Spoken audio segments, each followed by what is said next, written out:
Yo, what up guys? Welcome back to Not My Channel. My name is David Beat. Jadi selamat datang kembali di channel Animania. Dan tentu saja ini bukan channel gua. Oke, so welcome back. Jadi kali ini tuh spoiler One Piece itu bukan Mr. K yang bawakan, oke? Jadi katanya tuh kondisinya itu lagi gak enak badan. Gue juga nggak tahu kenapa dia bisa gak enak badan ya. Padahal gue pikir nakama-nakama tuh kuat-kuat ya. Mereka semua tuh mempelajari haki gitu. Kita semua punya haki, kita tuh kuat-kuat. Tapi gue juga nggak tahu kenapa dia bisa meriang. Mungkin ya meriangnya tuh merindukan kasih sayang. Mungkin ya, gue nggak tahu. Ya entahlah ya terserah lah. Pokoknya Mr. K intinya adalah dia DM gue, dia minta tolong bisa nggak lu bawakan narasi gini untuk spoiler One Piece. Terus gue bilang ya bisa. Apa yang nggak bisa? Apa yang tidak untuk sebagai nakama? Oke? Apa yang tidak bisa gue lakukan sebagai sesama nakama? Gue bakal tolong Mr. K semampu gue bisa tolong. Oke? Jadi ya karena gue bilang semampu gue, jadi kalau misalnya pembawaan gue agak aneh atau nggak sejago dia, tolong dimaklumi ya. Tolong jangan serang Instagram gue, tolong jangan cancel gue di Twitter, jangan bikin thread. ya gue nggak tahu sih, ini kayaknya gue dikerjain sih sama Mr. K ini. Gue nggak pernah ngebawain narasi seumur hidup, ini pertama kalinya. Oke, tanpa basa-basi lagi, let's check it out. One Piece chapter 1005. Let's go. Ikusa.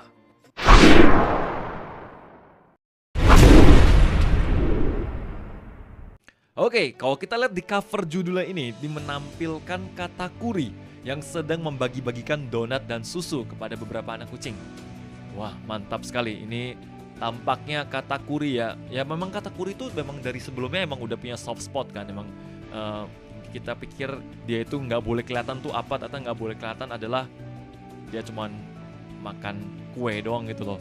Dan dia tampaknya juga memang apa ya dia punya soft spot lah intinya, dia sweet juga meskipun tampangnya seperti itu. Tapi pastinya ini adalah cover request dari fans. Jadi nggak ada arti apapun dalam cover judul yang bergambar Katakuri ini kecuali jadi bahan clickbait judul video yang sudah direncanakan sama Mr. K demi impiannya mempercepat pembelian PS5. Ini kurang ajar nih Mr. K ini ya.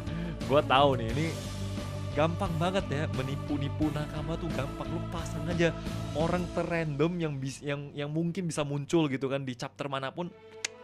AdSense PS5. Oke, langsung saja kita mulai ke menu utamanya. Di lantai 3 Kastil Kaido, Braku Maria harus segera pergi ke tempat para Akazaya berada. Oleh karena itulah wanita hot ini nggak boleh membuang waktu lagi untuk berhadapan dengan Sanji. Dia juga meminta Sanji untuk panggil Nico Robin ke sini segera. By the way, Black Maria juga telah memasang banyak sekali perangkap jaring laba-laba di ruangan ini agar kalau misalnya ketika Nico Robin masuk, dia itu bisa langsung kena langsung kena tangkap gitu ya, tanpa harus membuang tenaga yang sia-sia. Tapi ya gue nggak yakin sih, itu kan perangkap yang lumayan simple sebenarnya kan, dan ya maksudnya Nico Robin yang biasa sudah sering bekerja di balik layar, harusnya dia ya mungkin dia bisa sadar ada feeling atau apapun ya, gue juga nggak tahu, mungkin ya. Oke, lanjut ke Sanji yang kini dimintai Black Maria untuk memanggil Nico Robin, tapi Sanji malah diem aja. Hal ini membuat Black Maria makin jengkel, tangan Black Maria pun dipakai knuckle, langsung saja berkali-kali wanita itu memukuli Sanji.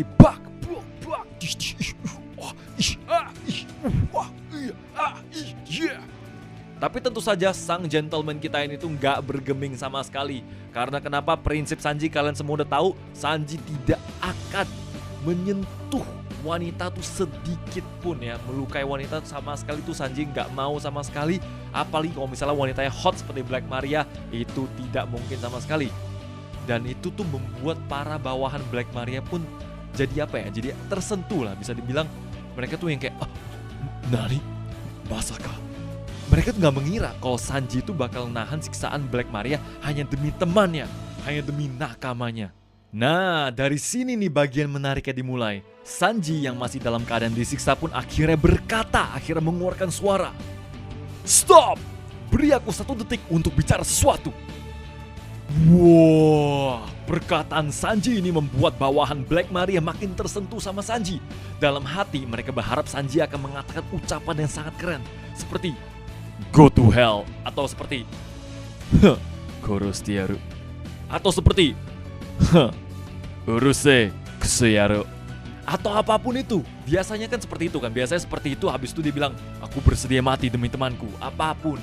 Tapi fakta berkata lain, Sanji malah berkata, tolong aku Robin Chuan, aku dijadikan sandera di ruang jamuan di lantai 3, maafkan aku.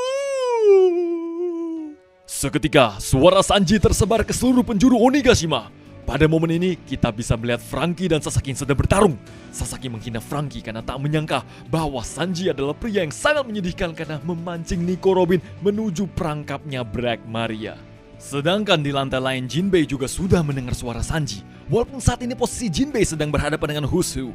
Next, kita juga melihat kru Kid Pirates yang mendengar siaran Sanji yang sangat menyedihkan.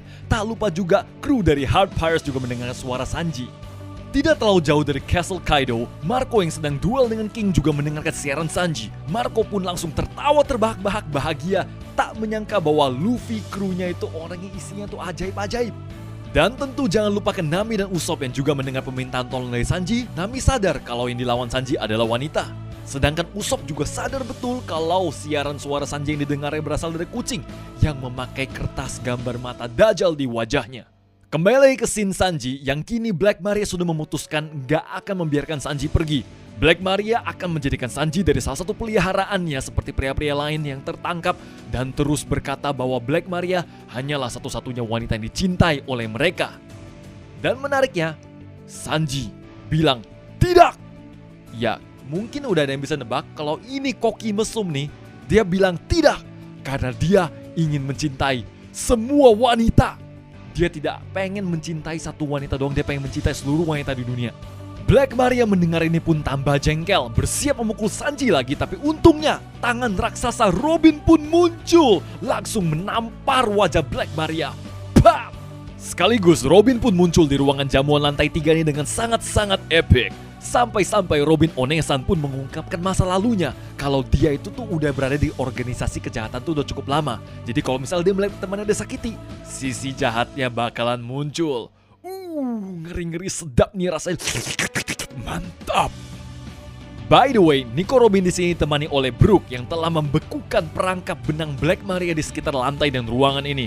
Jadi inilah alasan utama kenapa Robin tuh bisa mulus menuju lantai 3. Tentu saja Brook juga menyelamatkan Sanji dari benang Black Maria, jadi Sanji bisa bebas dan bisa caps dari sini. Tapi sebelum mereka caps, ada sedikit drama antara Black Maria dan juga Nico Robin yang sepertinya memperebutkan Sanji. Drama ini tampaknya sangat serius sehingga Black Maria membuka sedikit bajunya untuk menampilkan tato seksinya. Mantap. Oke, tatonya memang seksi dan mantap, tapi bukan itu yang pengen gue bahas. Karena di balik itu, Black Maria ternyata menyembunyikan senjata rahasia yang seperti meriam kuno, tapi bentuknya wajah setan. Omoshiroi. Oke, next kita pindah scene ke Yamato yang memberitahu kita semua bahwa hewan dan manusia yang di wajahnya ada kertas bergambar adalah cyborg. Cyborg tersebut adalah mata-mata Kaido yang punya codename Maris. Dan cyborg-cyborg ini tersebar di seluruh pulau Onigashima dan bisa mengirimkan sinyal suara dan gambar sebagai basis informasi. Anyway, Yamato posisinya sekarang itu dia harus bertarung sambil melindungi Momonosuke dan Shinobu dari bahaya. Dan akhirnya bocoran terakhir, Jack sudah siuman. Kini dia berlari menuju lantai 3 ke ruangan tempat para Akazaya berada. Jack ingin menyelesaikan dendam kesumatnya pada Inuarashi, Nekomamushi dan Raizo. Jack ingin menyelesaikannya sendirian, makanya ini Mammoth menghubungi Black Maria untuk jangan mengganggu. Lagian Jack juga berbicara begini bukan tanpa alasan, melainkan berdasarkan pengalaman pribadinya di Zou. Walau keadaan 9 Akazaya setengah sadar, mereka masihlah terlalu kuat untuk Tobiroppo. Wow, jadi gimana? Keren ya spoiler singkat ini ya. By the way, no break next week. Jadi mata kalian, HP kalian atau apapun media kalian untuk membaca, tolong amankan semua ya, karena no break next week. Dan juga shoutout juga kepada Mr. K yang telah ngerjain spoiler One Piece 1005 ini dalam keadaan meriang ya. Jangan kapok-kapok, minta bantuan pada gua dan semoga juga para viewers yang mendengar, gue sebenarnya bingung gitu loh, karena viewers kan view kan melihat ya, kenapa mendengar ya? Ya udahlah. Ya para viewers yang mendengar dan melihat, semoga kalian gak kapok dengan suara gue ya, dengan cara pembawaan gue yang tentu saja kalah jago sama sekali, kalah jauh dengan Mr. K. Jadi, tapi gue berasumsi kalau kalian sampai sejauh ini berarti kalian ya mungkin kalian betah-betah lah sama suara gue ya. Ya, so that's about it guys. My name is David Beat, atau sesuai dengan style dari anime nih ya. So see you again next time. Adios ya Caramelos. Stay safe everyone. Salam Animania. Asik. Bener gak tuh? Peace out.